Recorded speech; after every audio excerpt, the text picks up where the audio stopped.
All right, well, good morning, everybody. We're going to be doing session number 3 today in our Apologetics class. Session number 3 is right and wrong through the lens of worldviews. So far, we've talked about the 3 different worldviews. We talked about Christian worldview, moralistic therapeutic deism, which is kind of a smattering, kind of a mixed bag of different worldviews. And then also we talked about the secular worldview. Now remember, the secular worldview is no God allowed. Moralistic therapeutic deism is God light, and the Christian worldview is God glorified. So we're going to begin today by asking a couple of questions about facts and opinions. Have you guys ever done that in school where you learn the difference between facts and opinions? My first grader a couple of years ago was learning about facts and opinions. What's the difference between a fact and an opinion?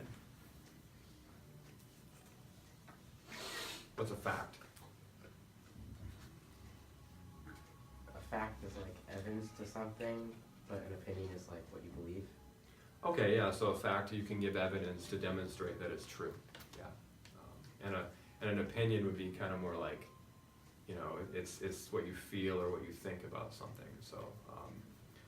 So fact or opinion, the earth is round. Fact, you can demonstrate that, right? Fact or opinion, the Yankees are a great baseball team. Fact. I knew you were going to say fact, but in all reality, it's an opinion, right? Yeah. Yeah, so fact and opinion, we're going to talk about that a little bit more in reference to right and wrong. What do you guys think about moral truths? So right and wrong. Are right and wrong facts or opinions? What do you think?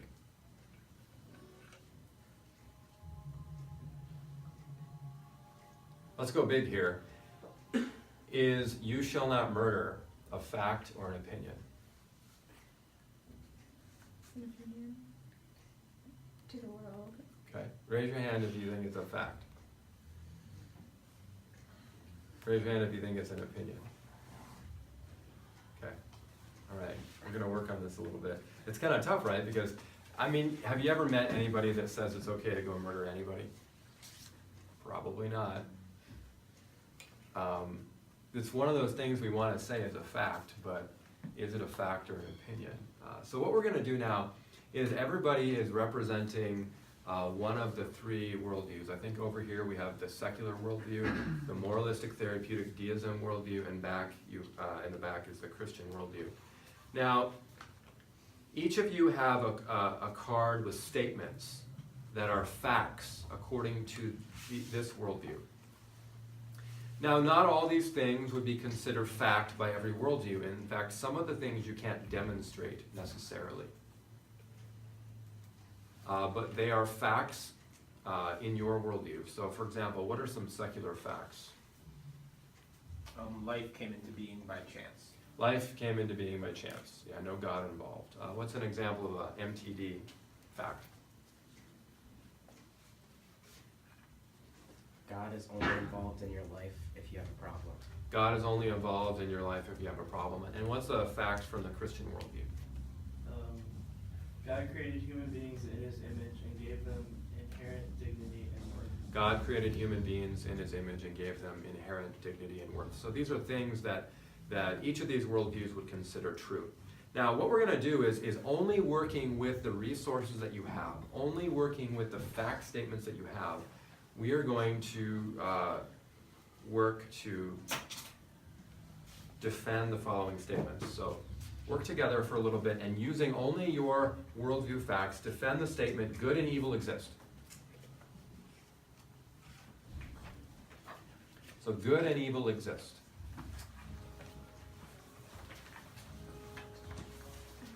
Give you a few minutes to think about that, and we can see if your worldview can really defend that There's statement. no universal.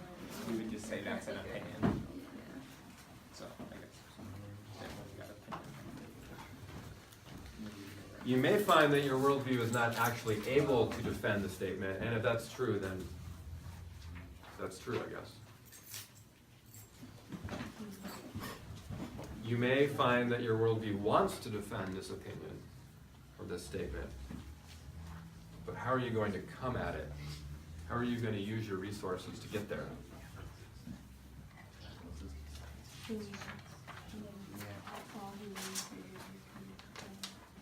And if you're watching online,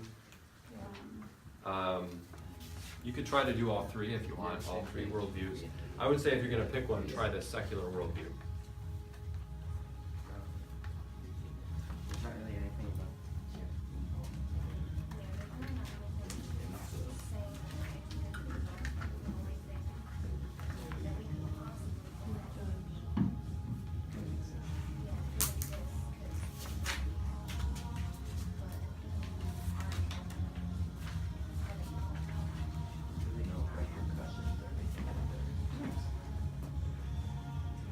Okay, let's go ahead and let's try this. Okay, so Christian worldview.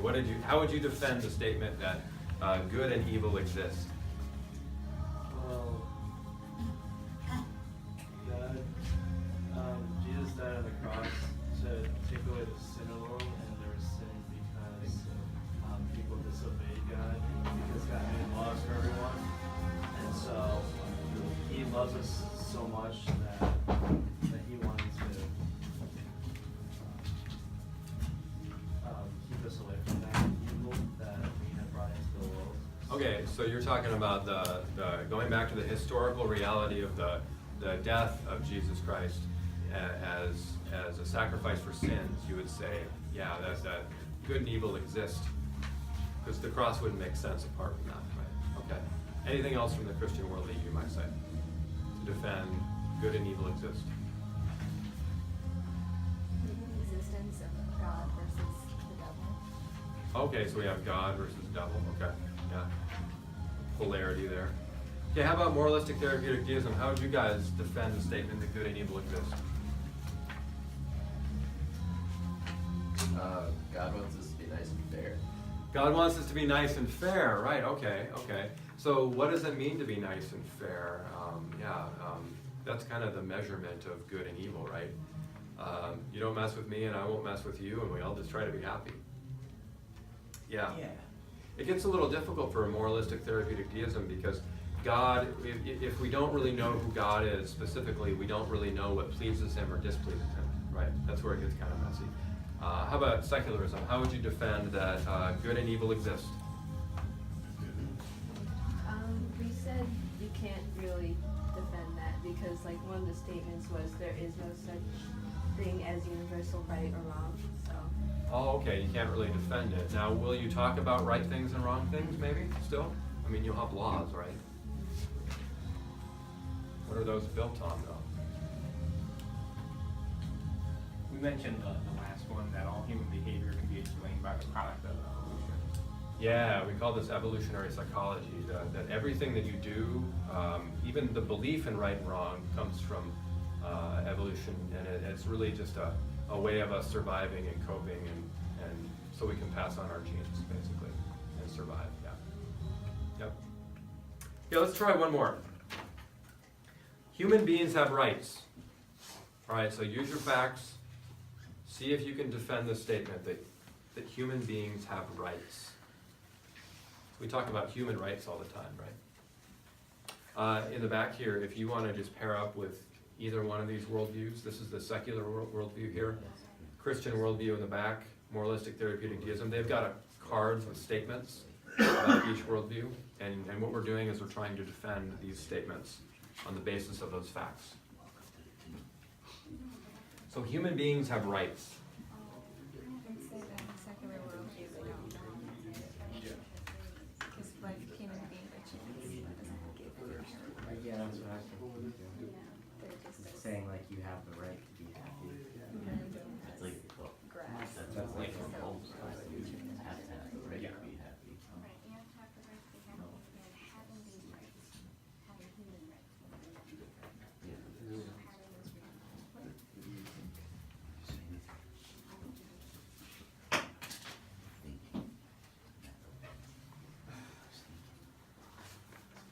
Also, there's no judgment or afterlife. How you treat people doesn't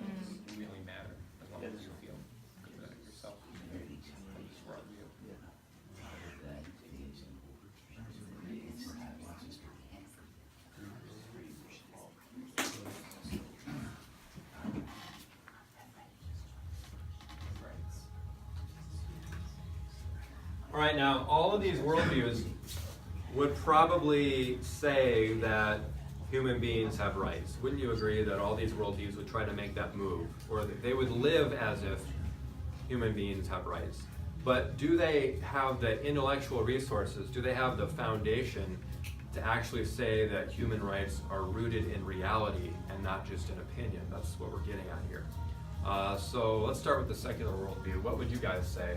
Human beings have rights. Tell me why. I would say that the secular worldview can't defend that because life came into being by chance and there's no judgment anyway, so if you don't treat another human with the same right that you expect, then it doesn't matter. Okay, so life came into existence by chance. Human beings are here by a completely blind, undirected process of evolution. And if the name of the game is survival of the fittest, then rights don't really exist. I mean, when a lion devours a gazelle, it's not like the gazelle appeals to rights. You know, like, you're infringing upon my rights when you're eating me. And so that would even be applied to human beings. But then there's a contradiction because we want to talk about rights, but we don't find that in nature. It's not proved in nature.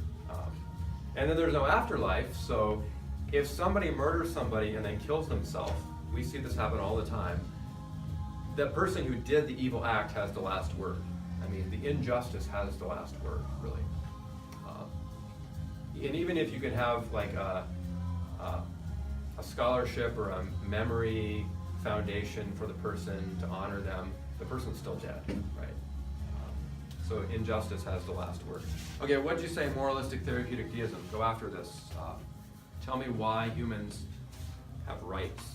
Well, the goal of life is to be happy, so we have to have the right to be happy. Life, liberty, and the pursuit of happiness, right? So, Yeah. Yeah. It's your right. So why? Why is it your right?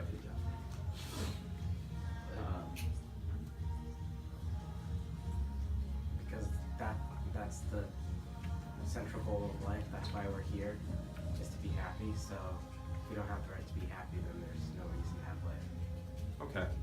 What happens if my desire to be happy infringes upon your rights? Well, God wants us to be fair and nice, so...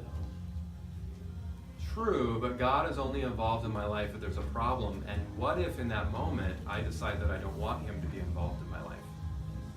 When being nice and fair isn't convenient. Or I can determine what nice and fair is on my own, because I get to say who God is. Yeah. Anything else? All right, Christian worldview. Humans have rights. Why? Because God created humanity in his own image and gave them free will to an extent. And so within that would come certain rights as humans. So human beings have rights, and the rights are actually part of who we were made to be. It's actually tied to creation. Yeah, okay. All right. We could do one more. We could do it's wrong to murder somebody. We're going to get to that a little bit later. But if somebody said, okay, Christian worldview, why is it wrong to murder somebody? We would say, well, the fifth commandment, you shall not murder. What does this mean? We should fear and love God so that we do not hurt or harm our neighbor in his body, but help and support him in every physical need. And that commandment, spoken from the mouth of God, would be a fact for us, because anything that God says is a fact. And that fact of the fifth commandment, you shall not murder, is actually built upon an even greater fact, which is creation. That God has created human beings with worth and dignity, and that's a non-negotiable. So we're saying that our moral beliefs as Christians have a basis in reality. It's not just our opinion. It's based on facts, not opinion.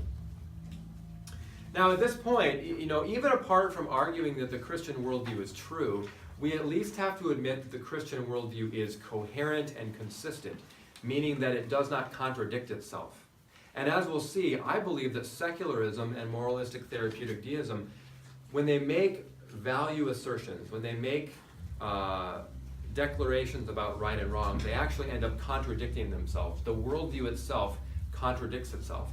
Whereas in the Christian worldview, regardless of whether you believe it's true or not, it is at least coherent and consistent. The whole thing works together. So that when we say, you shall or you shall not, we're not basing it on something that doesn't make sense, that isn't rooted in reality. We're gonna watch a video now about murder. Let's see here.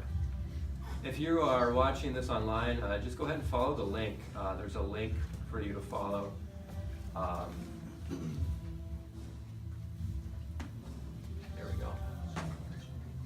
The trick is being able to direct the mouse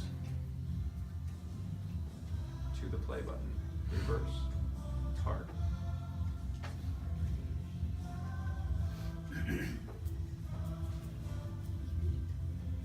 Do you believe that good and evil exist?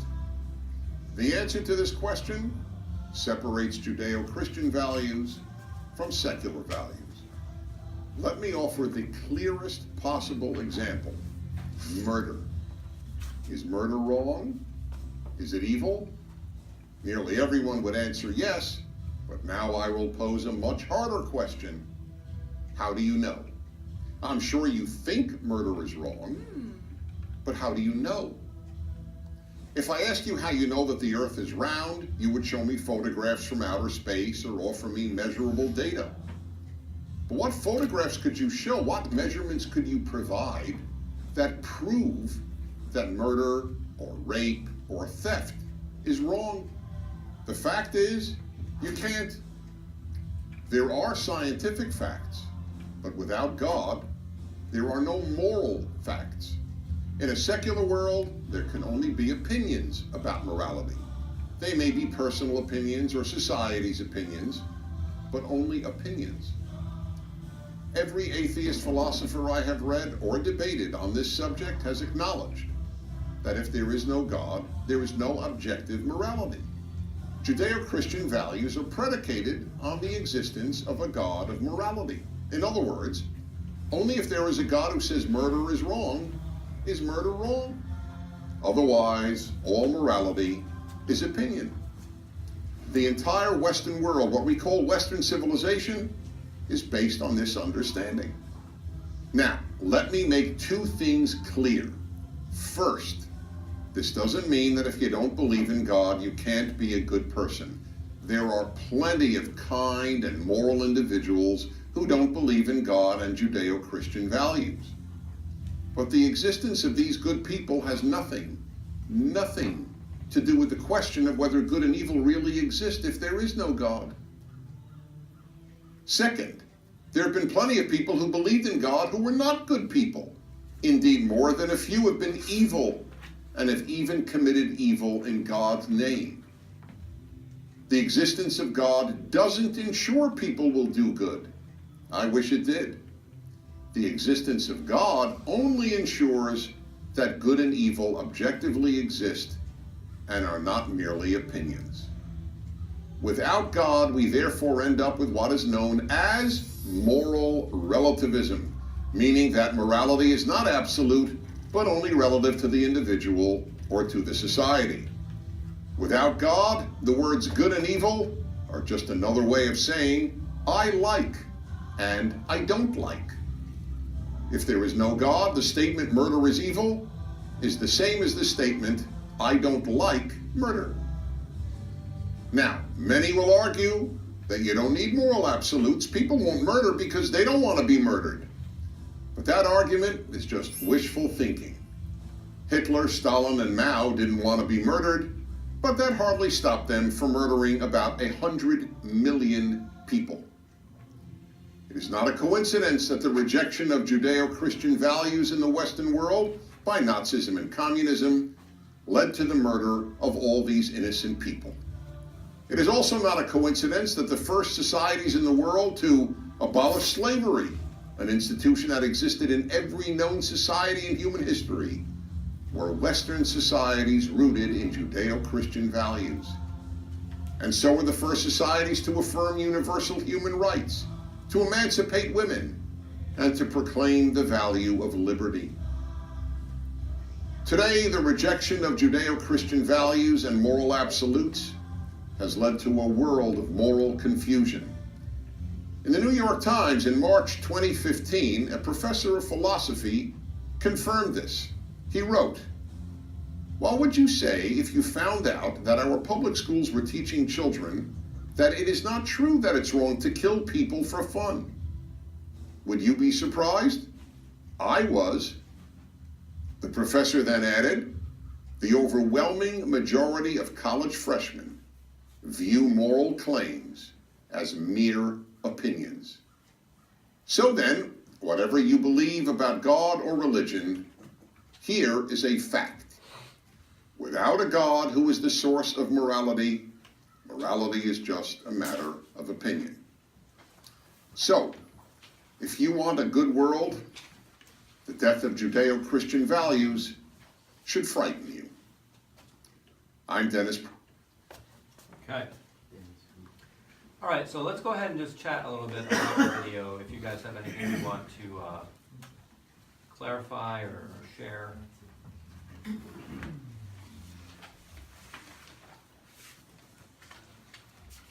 Come up. Okay. Any thoughts? Now notice, I mean, just a really important point from this video is that just because somebody's an atheist, just because somebody embraces a secular worldview does not mean that they're going to be terrible people. And just because somebody believes in God doesn't mean that they're going to always be a good person.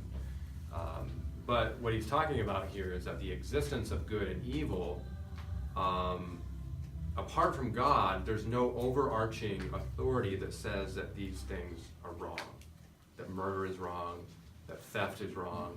It really does boil down to just human opinion, that we like something or we don't like it. For example, I believe the philosopher's name was Richard Rorty in the past century. He said that really when we talk about values, we're talking about opinions, preference. We prefer certain things. So what we're going to do now is we are going to use our worldview to argue against the following scenario. Now, I've got two scenarios I'm going to share, and they're kind of way out there. Like, you can't really imagine these things happening. But you have to remember that in the history of the world, even in the last century, there have been things just as bad as these scenarios that have happened, and worse. So let's just imagine that these scenarios are true. And I want you to think, first according to the secular worldview, and then according to the moralistic therapeutic deism worldview, how would you argue against this policy or this law or whatever in the given scenarios? And then we're going to take a look at how both Christian worldview, fly. Fall is always when the flies come out. I don't know why. It's like they come here to retire or something. So try it with the moralistic therapeutic deism worldview and the secular worldview. Spend a little time saying, how would you argue against this scenario? A college campus no longer holds men accountable for rape because biology teaches that they are hardwired for sexual aggression. In other words, men really can't help themselves because this is a way that, as a product of evolution, that they have passed on their genes and survived.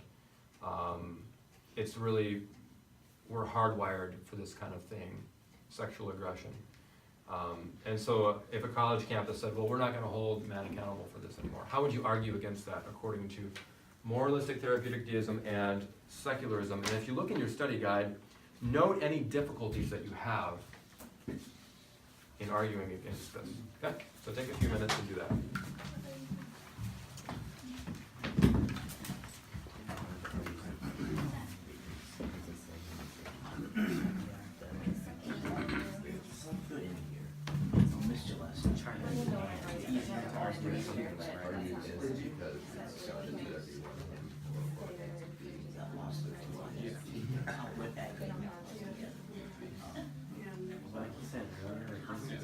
No one has rights. They're infringing on someone else's We're doing rights. the moralistic therapeutic. And there's no judgment. We're just gonna So how do we argue that that's where wrong? does God come in, I guess? God wants us to be happy. I feel like if you were to actually make an argument against it, there'd have to be something like, These men are accountable, in they're order to continue. improve society, That's what or makes maybe functioning that's what well, makes and the victims of these events.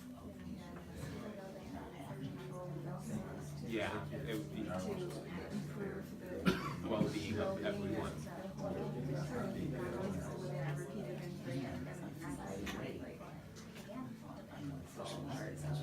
Yeah. It's like, there's no like real reason. Yeah. So like, yeah, we heard that like, Yeah, the argument for side it to be says sound something wants would to be to Preserve improve society. society. goal to be happy and good. And then also, God only comes in when there's a problem, and obviously on one side there's a problem, and on one side there isn't, so how does it work? Yeah, there's no one. So just to make clear, so even if, I know that I gave you cards for the first exercise, I want all the groups to look at it through the lens of secularism and moralistic therapeutic deism. So, give it some thought. You guys need a little more time, or you think you're good? Like, yeah. A little more time, okay. So difficulties. See, with the secularism, it's like, And then moralistic it would basically be the same as moralistic therapeutic deism, because the only difference is, at some point, Yeah. moralistic therapeutic deism, God comes in. Yeah, no, that's good. So, God's not coming. God wants. So you have no sense of Yeah. because according to secular But the difficulty is,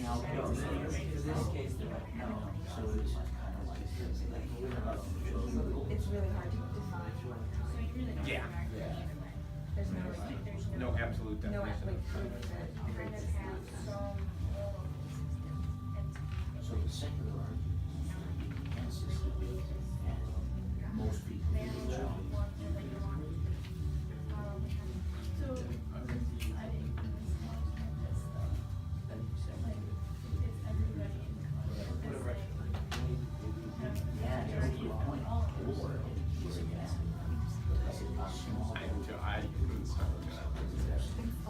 All right, so let's give this some thought, all right?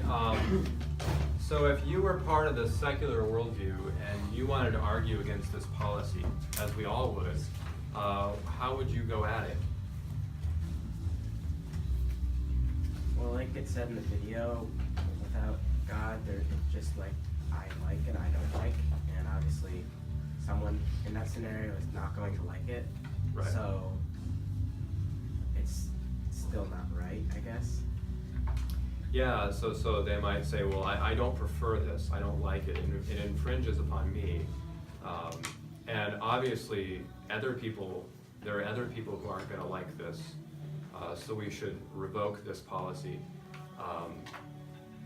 The really tricky thing though is, well, what about the person who happens to like this action?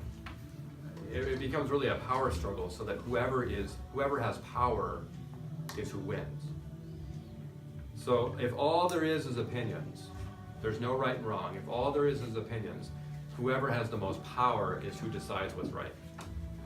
This is kind of, if you ever heard of Friedrich Nietzsche, the will to power. Whoever has power decides what's right. Might makes right. Okay. Anybody else? Yeah. We were saying that it's likely that they would make some sort of claim that in order to preserve society, it would be better to have a policy opposite of this one, Yeah. because if women are repeatedly being raped, they're not going to be functioning in society in the same way. So men must sacrifice this sexual aggression Hardwired thing, for right. society as a whole to benefit. So really, it's kind of a utilitarian argument. It's basically saying this doesn't work very well. It leaves people damaged, emotionally damaged. We don't want that. Notice how it's utilitarian, because it's saying, well, society doesn't work that well. It's not really rooting it in the dignity of the individual. It's kind of the usefulness. Any other thoughts here? Let's just spend a moment on moralistic therapeutic deism. I'm guessing that they would probably say, well, that's not nice. In reference to what, though? In reference to a God who gave us 10 commandments and created the heavens and the earth? Any other thoughts on moralistic therapeutic deism? Okay. Let's look at this real quick through two worldviews. Okay, so let's look at it through the lens of the Christian worldview. We have a value statement. Rape is wrong, obviously. Now, it's based on something. So what I'm talking about here is you build your values upon facts. So the value statement, rape is wrong, you can follow along in your study guide and fill these in. The value statement that rape is wrong is based upon a Christian value slash fact. I said value slash fact because we're talking about morality, which we talk about values as values. But it's also, in the Christian worldview, is based on a fact because a commandment that God speaks is a fact. When God says something, it is. So the Christian value or fact upon which this value statement rests is the sixth commandment: you shall not commit adultery. What does this mean? We should fear and love God so that we lead a sexually pure and decent life in what we say and do, and husband and wife love and honor each other. So rape would be the opposite of this because it would not be a sexually pure and decent life. It would defy the created purposes that God has for human sexuality within the male-female context of marriage, right? It would also violate the fifth commandment, which teaches us that we should not hurt or harm our neighbor in his body, and certainly an act of aggression like this would be hurting or harming our neighbor. Now, this is not just a word that comes out of nowhere. It's actually built upon another reality, another foundation, a bedrock foundation, the Christian fact that human beings are created in the image of God as male and female. We have the whole idea of marriage there and the integrity of that union.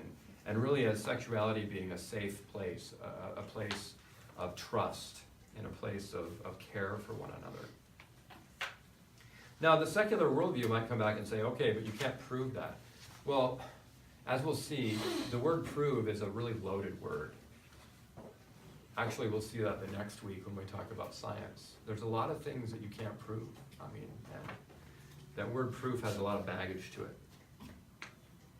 Now, let's look at this through the lens of the secular worldview. We have, once again, the value statement that rape is wrong. Now, the secular value or fact that this is built upon, I would say, is sexuality is a valuable form of self-expression.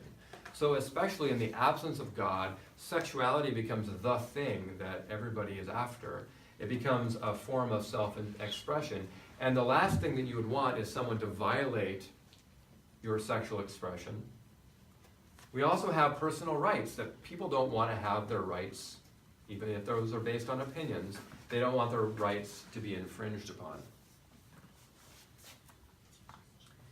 But what are the secular facts underneath all of this? I mean, if we take a look at the world completely naturally, completely scientifically, if you will,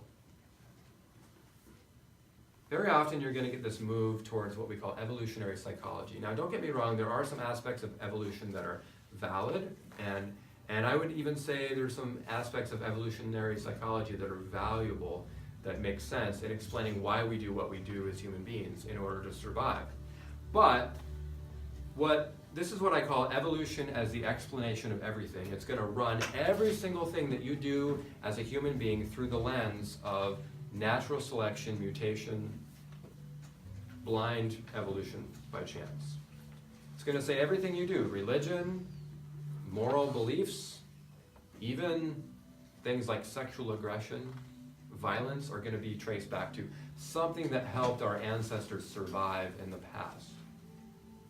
Now, before I take a look at this a little bit deeper, let me just say this, that within the scientific community, evolutionary psychology is not firmly established. There's a lot of people, especially geneticists, who would say, you know what, these are just stories. They're kind of cocktail party grade stories that really just say, well, what if a long time ago people developed a religion because of this? There's no hard science data to prove any of the claims of evolutionary psychology. It's all very much an opinion, a thought, a theory that's lacking any objective proof, and other scientists have pointed that out. But for some, this becomes the lens through which they look at everything. And so what happens is if sexual aggression is based in evolutionary psychology and is a strategy to pass on genes, then what happens then to your value statement? It actually cancels out the value statement. I mean, you can still live in Never Never Land and you can believe that rape is wrong, but it's actually contradicting what the secular fact is, and the secular fact contradicts the value. Do you see how that works? Whereas in the Christian worldview, there's no contradiction between fact and value. God created human beings in his image with dignity and worth, therefore that's directly related to the value. Whereas if we take the secular fact to the very end, it will end up taking the roof off of our value statement. These are those points of tension that I talked about last week. Does the worldview really work? Does it make sense of human existence? So this is a real thing, this whole argument about rape. I mean, I don't think there's anybody making this policy on campus, college campuses. I'm sure there's people who live like this, and that's why we have such a problem with rape on college campuses. But a while back on NPR, there was these two scientists in the field of evolutionary psychology who basically argued that rape is a male adaptive feature that helps genes to get passed on. It's all about survival. It's something that's hardwired into us as human beings, so that, you know, if candy and flowers don't work, and other types of persuasion, then violence and coercion are what take over. Now, this caused a huge stink. I mean, people were calling into NPR really upset. In fact, they had on the air, I believe, a very prominent feminist who wrote a book about rape called Against Our Wills. And she was saying, how can you say that this is the worst thing ever? She was really questioning the moral integrity of these scientists. And once, and over and over and over again, the scientists said, you can't dispute, this is a fact, this is a fact, this is a fact. Now, these scientists were not saying that rape is something that should happen. They were saying that if you look at the evidence from science, their science, that it is something that is in our history as human beings as an adaptive feature that helps us pass our genes on. But even people with the secular worldview flipped out about this and they couldn't handle it. But they don't have the resources next to opinion to say that it's wrong. Does that make sense? Any thoughts or questions on this before we do another one? All right. Let's try this one. The Supreme Court decides that women can have their children euthanized up to the age of 2 years old if the child suffers from a medical condition or is unwanted. So to break that down into more simple language, the government decides that if a woman wants to have her child basically like I hate to use veterinarian language, but put to sleep, because that child has a health condition or simply that child isn't wanted, how would you argue against that with your worldview? So try it with the let's just try it with the secular worldview. So get back in your groups and talk about this. How would you argue that it's wrong to say that a mother could put her child to death if that child is unwanted or has some kind of medical issue that impacts quality of life? How would you argue that from the secular worldview? So I would say, they all go to that college. The goal of life is to be happy. And if you are killing your child, you're taking away the future that could possibly happen. I was gonna say, you could be more society benefit, and other people would argue that society would benefit from this disease.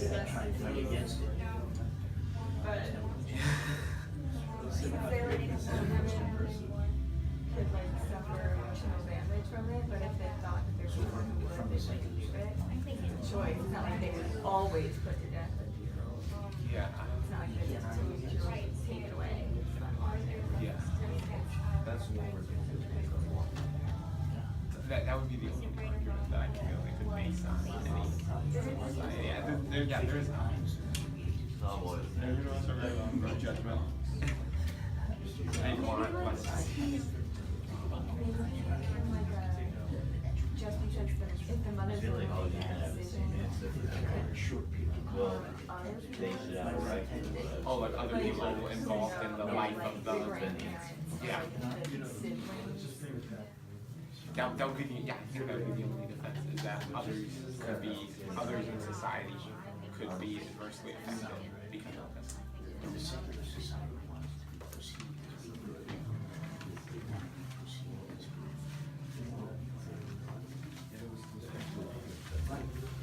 All right, let's give this some thought. What would you say? Why is this wrong?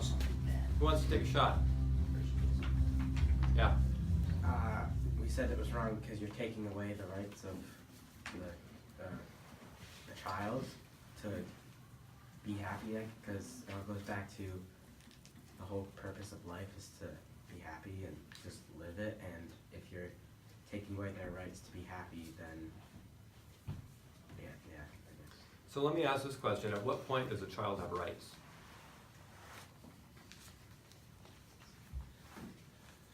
Because at this point, the secular worldview would say that the mother actually determines whether the child has rights in the womb, right? All of a sudden, a child has rights when it comes out of the womb. It's born. But I have heard secular arguments that in some cases infanticide, which is the killing of children, young, like infants, would be justifiable. And a lot of times the worth of the individual is determined by the mother. Right now, as we are in secular society, in terms of abortion, the child in the womb only has rights or personhood on the basis of the mother's choice. Yeah. So, what do you guys think? How would the secular worldview go at this? We said that the only argument that you could make, because you couldn't even make the argument that society would be benefited out of the large, because others would make the argument that this is taking like disease out of the world. But we thought that some people could argue that like other people that the child knows, like their siblings or grandparents, could be affected, and that it shouldn't only be the mother's decision. That would be the only argument that we came up with. Okay, so maybe the other people would be adversely affected. And even in abortion, you get into this argument that, well, if a mother chooses to abort her child in the womb, is that unfair to the husband or the boyfriend? Because he might have said, no, I'm not okay with this. Yeah. So now, actually, this is really interesting.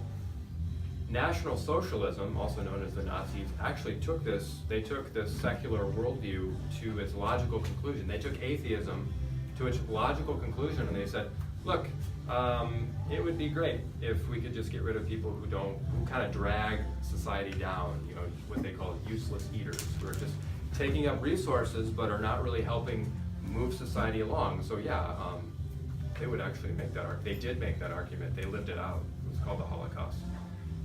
People they deemed unworthy, they said, you're a drag on society.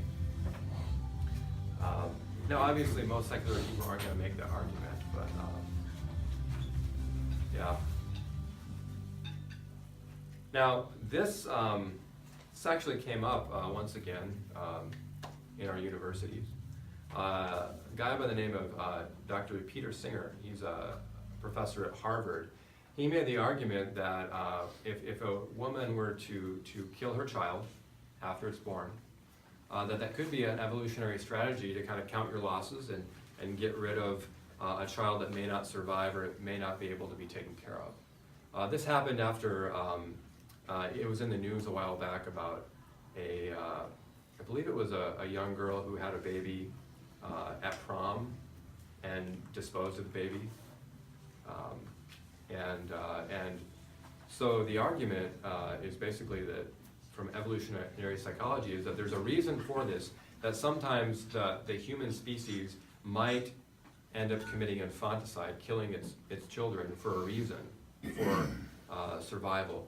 But once again, people have pointed out this doesn't always make sense, because evolutionary psychology will often try to explain everything, but what about when women protect their children and try to keep them alive when they have a health condition?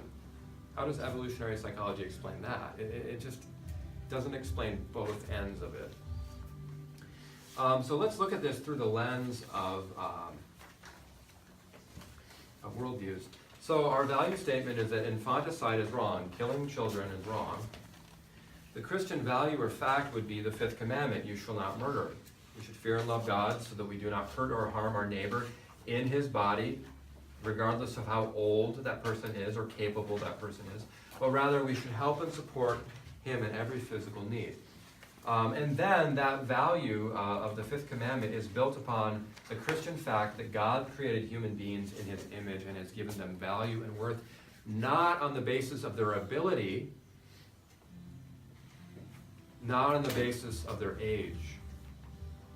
So people have worth not on the basis of what they can do, what they can contribute to society.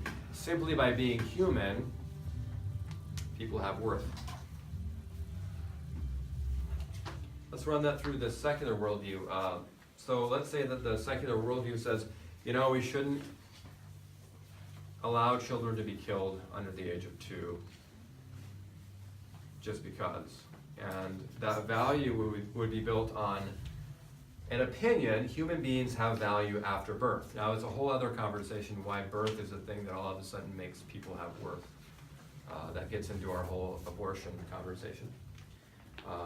Human beings have value because we say so. But then we get to the secular fact, or fact, big quotation marks there, because not even scientific community agrees on this, but we have evolutionary psychology, survival of the fittest, and it might be an evolutionary strategy, an adaptive feature, that you just count your losses and discard whatever offspring are not the fittest. Now, not everybody's going to argue on that basis that this is right, but what we have here once again is we have the secular fact that cancels out the value statement. There is a contradiction between the fact and the value, whereas in the Christian worldview there is no contradiction between the value and the fact. So what I would argue is that when we talk about the Christian worldview, we are building our morality on better foundations. We may agree with the secular worldview on morality from time to time, and that's good that we do. I mean, I think it's good that even in a secular society they agree that murder is wrong, that the weakest among us should be cared for, the poor, the impoverished, right? But the argument here is that the Christian worldview just makes a better argument for these things. Now, once again, this is not proving that Christianity is true. What it is showing is that the deepest moral longings that we have are related to a God who put those moral longings inside of us, and that our moral beliefs are built upon reality and not just opinion. And if you are going to be part of the secular worldview, if you're going to be honest with yourself, you have to admit that your opinions often contradict with what would be considered fact. So next week we're going to talk a little bit more about fact and opinion. We're going to talk about science, about creation, about the origin of life, cool things like human consciousness, what is it and why does it exist. So that'll be what we're doing next time. I'm going to send you later today some articles to read. I hope you're making use of the articles I've been sending. They're pretty quick to read. I'll send you one from the Veritas Forum, which is started at Harvard. It's a group of people who host lectures from both Christian and secular speakers. And the article is by a woman who talks about how Peter Singer, the guy I mentioned before, and her time at Oxford actually led her to Jesus. And then also I'll share with you one really about pro-choice versus pro-life, the whole abortion argument, and how different worldviews really influence the way we see those things. All right, well, thank you, everybody, and we will see you next time.